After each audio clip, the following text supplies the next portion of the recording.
ಶಬಾಷ್ D K Shivakumar ಅವರೇ, ಈ ರಾಜ್ಯದ ಉಪಮುಖ್ಯಮಂತ್ರಿಯಾಗಿ ಬೆಳ್ತಂಗಡಿ ತಾಲೂಕಿನಲ್ಲಿ ಸಮುದಾಯದ ಭವನ ಉದ್ಘಾಟನೆಯ ಸಮಯದಲ್ಲಿ ಕುಸುಮಾವತಿ ಅವರು ನಿಮಗೆ ತನ್ನ ಮಗಳ ಸಾವಿಗೆ ನ್ಯಾಯ ಕೊಡಿಸಿ ತಪ್ಪಿತಸ್ಥ ಅಧಿಕಾರಿಗಳ ವಿರುದ್ಧ ಅಕ್ವಿಟಲ್ ಕಮಿಟಿಗೆ ಆದೇಶ ಆಗಿದೆ, ರಚನೆ ಮಾಡಿ ಅಂತ ಕೊಟ್ಟಾಗ ಅದರ ಕಾಪಿ ಕೇಳ್ತೀರಿ, ಆಯಿತು ನೋಡ್ತೀನಿ ಅಂತೀರಿ. ನೋಡಿ, ಯಾವುದೇ ಮುನ್ಸೂಚನೆ ಇಲ್ಲದೆ 2/1/2025 ಅಕ್ವಿಟಲ್ ಕಮಿಟಿ ರಚನೆ ಆಗಿ ಅದು ತನಿಖೆ ಆಗಿ ಆಗಲೇ ರಿಪೋರ್ಟು ಕೊಟ್ಬಿಟ್ಟಿದ್ದಾರೆ. ನೋಡಿ ಹೆಂಗಿದೆ. ಈ ರಾಜ್ಯದ ಉಪಮುಖ್ಯಮಂತ್ರಿಗಳಿಗೆ ಈ ವಿಚಾರ ಗೊತ್ತೇ ಇಲ್ಲ. 13 ವರ್ಷದಿಂದ ಹೋರಾಟ ಮಾಡ್ತಾ ಇರುವಂಥ ಹೆಣ್ಣುಮಗಳಿಗೆ ನ್ಯಾಯಕ್ಕೋಸ್ಕರ ಹೋರಾಟ ಮಾಡ್ತಾ ಇರುವಂಥ ವಿಚಾರ ಈ ರಾಜ್ಯದ ಉಪಮುಖ್ಯಮಂತ್ರಿಗಳಿಗೂ ಗೊತ್ತಿಲ್ಲ, ಮುಖ್ಯಮಂತ್ರಿಗಳಿಗೂ ಗೊತ್ತಿಲ್ಲ. ಇಲ್ಲಿ ಅಕ್ವಿಟಲ್ ಕಮಿಟಿ ರಚನೆ ಮಾಡಬೇಕು ಅಂತೇಳಿ 2 ಕೋರ್ಟ್ ತೀರ್ಪು ಕೊಡ್ತು. ಆ 2 ಕೋರ್ಟಿನ ಆದೇಶದ ಅನ್ವಯ ಇಲ್ಲಿ ಏನು ಅರ್ಜಿದಾರರಾದ ಚಂದಪ್ಪ ಗೌಡ್ರಿಗೂ ಹೇಳಿಲ್ಲ. ಇಲ್ಲಿ 2/1/2025 ಅಂದರೆ ಜನವರಿ ತಿಂಗಳಲ್ಲೇ ಇವರು ಅಕ್ವಿಟಲ್ ಕಮಿಟಿ ರಚನೆ ಮೀಟಿಂಗ್ ಮಾಡಿ ಇದು CBI ಅಂಡರಲ್ಲಿ ಬರ್ತದೆ, ಅದಕ್ಕೋಸ್ಕರ ಇದು ನಮ್ಮ ವ್ಯಾಪ್ತಿಗೆ ಬರೋದಿಲ್ಲ ಅಂತೇಳಿ ಕೇಸನ್ನು ಕ್ಲೋಸ್ ಮಾಡಿದಾರಲ್ಲ. ಎಷ್ಟನೇ ತಿಂಗಳು ಸ್ವಾಮಿ ಇದು? ಎಷ್ಟನೇ ತಿಂಗಳಿದು? ಮೇ ತಿಂಗಳು 2ನೇ ತಾರೀಕಿಗೆ ಬರ್ತಾ ಇದೆ. ಈಗ RTI ಹಾಕಿ ಮಾಹಿತಿ ತಗೊಂಡ್ರೆ ನಮಗೆ ಗೊತ್ತಾಗೋದು 5 ತಿಂಗಳು ಆಗ್ತಾ ಇದೆ ರೀ. 5 ತಿಂಗಳಿಂದ ಅರ್ಜಿದಾರರಿಗೆ ಒಂದು ಮಾಹಿತಿ ಕೊಟ್ಟಿಲ್ಲ. ಅಕ್ವಿಟಲ್ ಕಮಿಟಿ ರಚನೆ ಮಾಡಿ ಕ್ಲೋಸ್ ಮಾಡಾಕಿದಿರಿ. ನಾವು ಅಕ್ವಿಟಲ್ ಕಮಿಟಿ ರಚನೆ ಮಾಡಿ ಅಂತೇಳಿ ನೇತ್ರಾವತಿ ನದಿಯಿಂದ ಹಿಡಿದು ಬೆಳ್ತಂಗಡಿವರೆಗೂ ನ್ಯಾಯಯಾತ್ರೆ ಮಾಡ್ತೀವಿ ಅಂತ ಕರೆ ಕೊಟ್ವಿ. ಅದನ್ನು ಸ್ಟಾಪ್ ಮಾಡಿಸಿದ್ವಿ. ಎಲ್ಲರಿಗೂ ಅಕ್ವಿಟಲ್ ಕಮಿಟಿ ರಚನೆ ಮಾಡಿ ತಪ್ಪಿತಸ್ಥ ಅಧಿಕಾರಿಗಳಿಗೆ ತನಿಖೆ ಮಾಡಿಸಿ ನ್ಯಾಯ ಕೊಡಿಸಿ ಅಂತ ಕೇಳಿದ್ರೆ ಬಾಯಿ ಮುಚ್ಕೊಂಡು ಸುಮ್ಮನೆ ಕೂತ್ಕೊಂಡಿರುವಂಥ ಸರ್ಕಾರ ಇವತ್ತು ಒಳಗಡೆ ಅಕ್ವಿಟಲ್ ಕಮಿಟಿ ರಚನೆಯನ್ನು ಮಾಡಿದ್ದೇವೆ, ಅದನ್ನು ಕೇಸನ್ನು ಕ್ಲೋಸ್ ಮಾಡಿದ್ದೇವೆ ಅಂತಂದರೆ ಯಾವ ಬದ್ಧತೆ ಇದೆ ನಿಮಗೆ? ಇಷ್ಟೊಂದು ಅನ್ಯಾಯ ಮಾಡಬೇಕಾ? ಸೌಜನ್ಯ ಎಂಬ ಹೆಣ್ಣುಮಗಳಿಗೆ ಇಷ್ಟು ಅನ್ಯಾಯ ಮಾಡ್ತೀರಲ್ಲ ನೀವು. ಒಂದು ಹೆಣ್ಣುಮಗಳ ಮೇಲೆ ಬರ್ಬರವಾದಂತಹ ಅತ್ಯಾಚಾರ ಆಯಿತು, ಬರ್ಬರವಾದಂತಹ ಹತ್ಯೆ ಆಯಿತು. 13 ವರ್ಷಗಳಿಂದ ಈ ಹೆಣ್ಣುಮಗಳಿಗೆ ನ್ಯಾಯಕ್ಕೋಸ್ಕರ ಹೋರಾಟ ಮಾಡ್ತಾ ಇದ್ದಾರೆ. ಕಿಂಚಿತ್ತಾದರೂ ನಿಮಗೆ ಆ ಹೆಣ್ಣುಮಗಳಿಗೆ ನ್ಯಾಯ ಕೊಡಿಸ್ಬೇಕು ಅಂತ ಅನ್ನಿಸ್ತಾ ಇಲ್ಲ. ಇದನ್ನು ಬೆನ್ನತ್ತಿ ದಾಖಲೆಗಳನ್ನು ಬಿಡುಗಡೆ ಮಾಡ್ತಿದ್ರು ಸಹ ಬೆನ್ನತ್ತಿ ನ್ಯಾಯ ಕೊಡಿಸ್ಬೇಕು ಅಂತೇಳಿಲ್ಲ. ಯಾರನ್ನು ಉಳಿಸೋದಕ್ಕೆ ಹೋಗ್ತಾ ಇದ್ದೀರಿ ನೀವು? ಯಾರನ್ನು ಉಳಿಸೋದಕ್ಕೆ ಹೋಗ್ತಾ ಇದ್ದೀರಿ? ಇದೇನಾ ನಿಮ್ಮ ಬದ್ಧತೆ? ಇದೇನಾ ನಿಮ್ಮ ಆಡಳಿತ? ಜನವರಿ 2ನೇ ತಾರೀಕು ನಡೆದಿರುವಂಥದ್ದು ವಿಚಾರವನ್ನು ಅಕ್ವಿಟಲ್ ಕಮಿಟಿ ಏನು ಫಾರಮ್ ಆಗಿದ್ದು ಗೊತ್ತಿಲ್ಲ, ಮೀಟಿಂಗ್ ಆಗಿರೋದು ಗೊತ್ತಿಲ್ಲ, ಅದನ್ನು ಕೇಸ್ ಕ್ಲೋಸ್ ಮಾಡೋದು ಗೊತ್ತಿಲ್ಲ, ಯಾವುದೂ ಗೊತ್ತಿಲ್ಲ ಅಂತಂದರೆ ಮತ್ತೆ ಯಾವ ರೀತಿ ನೀವು ಜನರಿಗೆ ನ್ಯಾಯ ಕೊಡಿಸ್ತೀರಿ? ಮುಖ್ಯಮಂತ್ರಿಗಳು ಹೇಳ್ತಾರೆ ನಾನು ವಕೀಲ ಇದ್ದೀನಿ, ನಾನು ಜಡ್ಜ್ಮೆಂಟ್ ಕಾಪಿ ನೋಡ್ತೀನಿ ಅಂತೇಳಿ 1 ವರ್ಷದ ಹಿಂದೆ ಉಡುಪಿನಲ್ಲಿ ಹೇಳಿ ಓದೋರು ಇನ್ನೂ ಜಡ್ಜ್ಮೆಂಟ್ ಕಾಪಿ ಅವರು ಓದೇ ಇಲ್ಲ. ಉಪಮುಖ್ಯಮಂತ್ರಿಗಳು ಹೇಳ್ತಾರೆ ನಾವು ಈ ರಾಜ್ಯದ ಹಿತವನ್ನು ಕಾಪಾಡ್ತೀವಿ, ಹೆಣ್ಣು ಮಕ್ಕಳ ರಕ್ಷಣೆ ಮಾಡ್ತೀವಿ, ನಾವು ಗೃಹಲಕ್ಷ್ಮಿಗೆ 2,000 ರೂಪಾಯಿ ಕೊಡ್ತೀವಿ, ಶಕ್ತಿ ಯೋಜನೆಯಲ್ಲಿ ಬಸ್ ಫ್ರೀ ಮಾಡ್ತೀವಿ. ಇವೆಲ್ಲವೂ ಸಹ ಪುಂಗ್ತಾ ಬಂದು ಒಬ್ಬ ಹೆಣ್ಣು ಮಗಳಿಗೆ ನ್ಯಾಯ ಕೊಡಿಸ್ರಿ ಅಂತಂದರೆ ಆ ಹೆಣ್ಣು ಮಗಳಿಗೆ ನ್ಯಾಯ ಕೊಡಿಸೋದಲ್ಲ, ಅಲ್ಲಿ ಏನು ಪ್ರಕ್ರಿಯೆ ಆಗಿದೆ ಅನ್ನೋದೇ ಗೊತ್ತಿಲ್ಲ. ನೀವು ಮುಖ್ಯಮಂತ್ರಿ ಆಗಲಿಕ್ಕೆ ಹೊರಟಿರುವಂಥವ್ರು ನಿಜಕ್ಕೂ ಇಷ್ಟು ಅನ್ಯಾಯ ಆಗಬಾರ್ದು ರೀ. ಯಾವುದೇ ಹೆಣ್ಣು ಮಗಳಿಗೆ ಇಷ್ಟು ಅನ್ಯಾಯ ಆಗಬಾರ್ದು. ಇಂಚಿಂಚು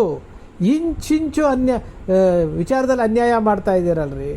ಸಾಮೂಹಿಕವಾಗಿ ಅತ್ಯಾಚಾರ ಮಾಡಿದ್ದಾರೆ ಅಂತ ಹೇಳ್ಬಿಟ್ಟು ಅವತ್ತಿನ DIG ಪ್ರತಾಪ್ ರೆಡ್ಡಿ ಹೇಳ್ತಾರೆ.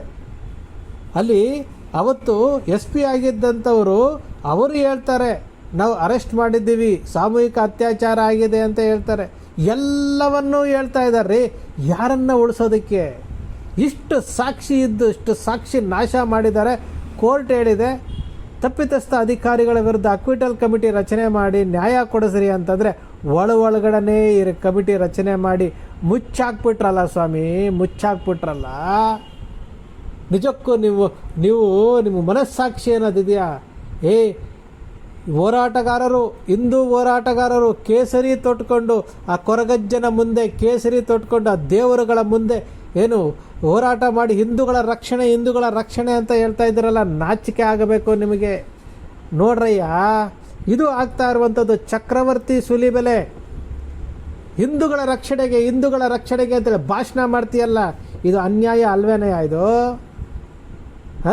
ಗೂಗಲ್ ಪೇ, ಫೋನ್ಪೇ ಮೂಲಕ ಜನರ ಹತ್ರ ದುಡ್ಡು ತಗೊಂಡು ಜೀವನ ಮಾಡ್ತಾ ಇದೆಯಲ್ಲ ಪುನೀತ್ ಕೆರೆಹಳ್ಳಿ, ಇದು ಅನ್ಯಾಯ ಅಲ್ವೇನಯ್ಯ ಇದು? ಇದನ್ನು ಕೇಳಬೇಕಲ್ಲ.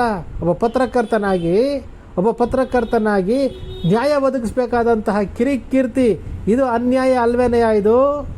ವಸಂತ್ ಗಿಳಿಯಾರ್, ನಾನು ಏನಾಯಿತು ಮಗಳೇ ಅಂತ ಹೇಳ್ದಂತಹ ವಸಂತ್ ಗಿಳಿಯಾರ್, ಇದು ಅನ್ಯಾಯ ಅಲ್ವೇನಯ್ಯ ಇದು? ಸುಪ್ರೀಂ ಕೋರ್ಟ್ಗೆ ಹೋಗ್ರಿ ಅಂತ ಹೇಳ್ತಿರಲ್ಲ.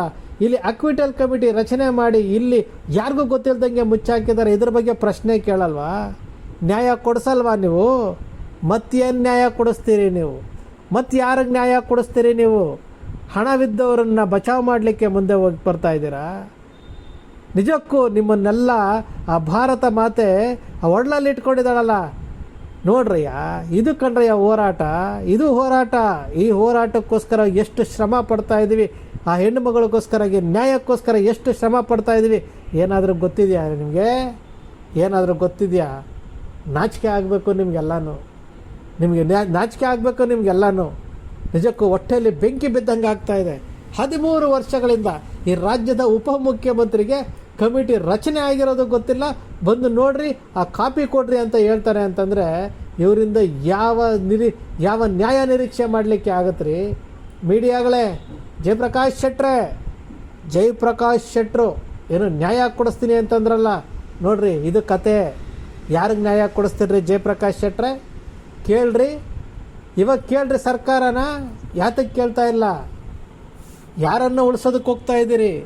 ಜಯಪ್ರಕಾಶ್ ಶೆಟ್ಟರೆ, ನಿಮ್ಮದೇ ಭಾಗದ ಹೆಣ್ಣು ಮಗಳಿಗೆ ಅನ್ಯಾಯ ಆಗ್ತಾ ಇದೆ.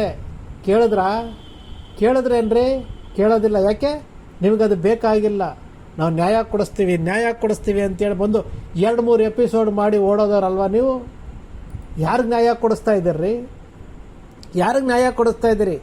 ಈ ರಾಜ್ಯದ ಮುಖ್ಯಮಂತ್ರಿ, ಉಪಮುಖ್ಯಮಂತ್ರಿ, ಪೊಲೀಸ್ ಇಲಾಖೆ, ಇವರಿಗೆ ಕನಿಷ್ಠ ಪಕ್ಷ ಸೌಜನ್ಯ ಕುಟುಂಬದವರಿಗೆ ಒಂದು ಪ್ರತಿಯನ್ನು ತಲುಪಿಸ್ಬೇಕು ಅನ್ನೋದು ಗೊತ್ತಿಲ್ಲ ಇವರಿಗೆ ತಲುಪಿಸ್ಬೇಕು ಅನ್ನೋದು ಗೊತ್ತಿಲ್ಲ. ಇವರು ಯಾರನ್ನ ರಕ್ಷಣೆ ಮಾಡ್ತಾ ಇದ್ದಾರೆ? ಯಾರನ್ನ ರಕ್ಷಣೆ ಮಾಡಲಿಕ್ಕೆ ಹೊರಟಿದ್ದಾರೆ ಇವರು? ಇದು ವ್ಯವಸ್ಥಿತವಾಗಿ ಹೆಣ್ಣು ಮಕ್ಕಳನ್ನು ಏನು ಅವ್ರಿಗೆ ನ್ಯಾಯ ಬೇಕು ಅಂತ ಕೇಳ್ತಾ ಇರೋರನ್ನ ತುಳಿತಾ ಇರೋದು ಅಲ್ವೇನ್ರಿ ಇದು? ಅಲ್ವಾ ಇದು? ಯಾರ ಹತ್ರ ಹೋಗಿ ಕೇಳಬೇಕ್ರಿ ಇದು? ಯಾರ ಹತ್ರ ಹೋಗಿ ಕೇಳಬೇಕು? ಇದಕ್ಕಿಂತ ಸಾಕ್ಷಿ ಬೇಕೇನ್ರಿ ನಿಮಗೆ? ಈ ಕೇಸನ್ನು ಹಳ್ಳ ಹಿಡಿಸೋದಕ್ಕೆ ಏನೇನು ಪ್ರಯತ್ನಗಳಾಯಿತು, ಏನೇನು ಮಾಡಿದ್ರು ಅನ್ನೋದಕ್ಕೆ ಇದೊಂದು ಜೀವಂತ ಸಾಕ್ಷಿ ಅಲ್ವೇನ್ರಿ ಇದು? ಗಿರೀಶ್ ಮಟ್ಟಣ್ಣ ತಪ್ಪಂತೆ, ಮತ್ತೊಬ್ಬರು ತಪ್ಪಂತೆ, ತಿಮ್ರೋಡಿ ತಪ್ಪಂತೆ, ಕುಸುಮಾವತಿಯವ್ರ ತಪ್ಪಂತೆ. ನ್ಯಾಯ ಕೇಳಬಾರ್ದಾ? ನ್ಯಾಯ ಕೇಳಿದ್ರೆ ಈ ರೀತಿಯಾಗಿ ಇದು ಮಾಡ್ತಾ ಇದ್ದೀರಾ? ನಾಚಿಕೆ ಆಗುತ್ತೆ ನಮಗೆ. ನಿಮ್ಮನ್ನೆಲ್ಲ ನೋಡ್ತಾ ಇದ್ರೆ ನಾಚಿಕೆ ಆಗುತ್ತೆ. ಇದು ಕಣ್ರಿ ಹೋರಾಟ ಅಂತಂದರೆ. ಯಾರನ್ನೋ ಮೆಚ್ಚೋದಕ್ಕೆ, ಯಾರೋ ಕೊಡುವಂತಹ ಕಾಸಿಗೆ ಕೈ ಒಡ್ಕೊಂಡು ನಿಂತ್ಕೊಳ್ಳೋದಲ್ಲ ಹೋರಾಟ ಅಂತಂದರೆ. ಇದರ ಆಘಾತ ನೋಡಿದ್ರೆ ಹೊಟ್ಟೆಯಲ್ಲಿ ಬೆಂಕಿ ಬಿದ್ದಂಗಾಗುತ್ತೆ. ನೀವು ಮಾಡ್ತಿರೋದೇನು? ಯಾರನ್ನೋ ರಕ್ಷಣೆ ಮಾಡಲಿಕ್ಕೆ, ಹೋರಾಟಗಾರರ ಧ್ವನಿಯನ್ನು ಅಡಗಿಸೋದಕ್ಕೆ ಹೋಗ್ತಾ ಇದ್ದೀರಲ್ಲ. ನಾಚಿಕೆ ಆಗಬೇಕು ನಿಮಗೆ. ಇವರು ಸರ್ಕಾರ ನಡೆಸೋವಂಥ ರೀತಿ ನೋಡಿದ್ರೆ ಗೊತ್ತಾಗ್ಬಿಡುತ್ತೆ. ಅಲ್ರಿ, ಕೊನೆಯ ಪಕ್ಷ ಇವರು ಏನು ಮಾಡಿದ್ದಾರೆ, ನಾವೇನು ಮಾಡಬೇಕು? ಅವ್ರು ಅರ್ಜಿ ಕೊಡ್ತಾ ಇರೋದು ಸರಿ ಇದೆಯಾ ತಪ್ಪಿದೆಯಾ ಅಂತ ಹೋಗ್ಬಿಟ್ಟು ಅವ್ರಿಗೆ ಏನೋ ಧೈರ್ಯ ತುಂಬುವಂಥ ಕೆಲಸ ಮಾಡಬೇಕಾಗಿದ್ದಂಥ ಉಪಮುಖ್ಯಮಂತ್ರಿಗಳು ಈ ರೀತಿಯಾಗಿ ನಡ್ಕೊಂಡಿದ್ದಾರೆ. ಸ್ನೇಹಿತರೆ, ಸೌಜನ್ಯಗೆ ನ್ಯಾಯ ಸಿಗಬೇಕ್ರಿ. ಸೌಜನ್ಯಗೆ ನ್ಯಾಯ ಸಿಗಬೇಕು. ಅದಕ್ಕೋಸ್ಕರವಾಗಿ ಹೋರಾಟ ಮಾಡ್ತಾ ಇದ್ದೀವಿ. ಯಾವನೋ ಹೇಳ್ತಾನೆ, ಏನೇನೋ ಮಾಡ್ತಾನೆ ಅಂತೇಳಿ ದಾರಿ ತಪ್ಪಿಸೋಕ್ಕೆ ಬರ್ತಾನೆ ಅಂತೇಳ್ಬಿಟ್ಟು ಈ ಹೆಣ್ಣು ಮಗಳಿಗೆ ನ್ಯಾಯ ಕೊಡಿಸುವಂಥ ವಿಚಾರದಲ್ಲಿ ನಾವೆಲ್ಲರೂ ಮುನ್ನುಗ್ಗಿ ಬಂದು ಇವತ್ತಲ್ಲ ನಾಳೆ ಸೌಜನ್ಯಗೆ ಯಾರು ಅತ್ಯಾಚಾರ ಮಾಡಿದ್ದಾರೆ, ಯಾರು ಅವ್ರನ್ನ ಕೊಂದಾಕಿದ್ದಾರೆ, ಅವರ ಮುಖವಾಡ ಬಯಲು ಆಗಲೇಬೇಕು. ನೀವೆಲ್ಲರೂ ಕೈ ಜೋಡಿಸಿ ಒಂದಲ್ಲ ಒಂದು ದಿವಸ ಸತ್ಯಕ್ಕೆ ಯಾವತ್ತಿದ್ರೂ ಜಯ ಸಿಗುತ್ತೆ. ಖಂಡಿತವಾಗಲೂ ನಿಮ್ಮ ಅಕ್ಷರ ಮೀಡಿಯಾ ಯಾವತ್ತೂ ಸೃಷ್ಟಿ ಮಾಡೋದಿಲ್ಲ, ಕಲ್ಪನೆ ಮಾಡೋದಿಲ್ಲ, ವಾಸ್ತವದ ವಿಚಾರವನ್ನು ವಿಶ್ಲೇಷಣೆ ಮಾಡುತ್ತೆ. ನಿಮ್ಮ ಅಕ್ಷರ ಮೀಡಿಯಾದ ವಿಶ್ಲೇಷಣೆ ನಿಮ್ಗೆ ಇಷ್ಟ ಆಯಿತು ಅಂದರೆ ಸಬ್ಸ್ಕ್ರೈಬ್ ಆಗಲಿಲ್ಲ ಅಂದರೆ ಸಬ್ಸ್ಕ್ರೈಬ್ ಮಾಡ್ಕೊಳ್ಳಿ, ಪಕ್ಕದಲ್ಲಿ ಕಾಣುವಂಥ ಬೆಲ್ ಐಕಾನ್ ಪ್ರೆಸ್ ಮಾಡಿ, ಶೇರ್ ಮಾಡಿ, ಪ್ರೋತ್ಸಾಹ ನೀಡಿ.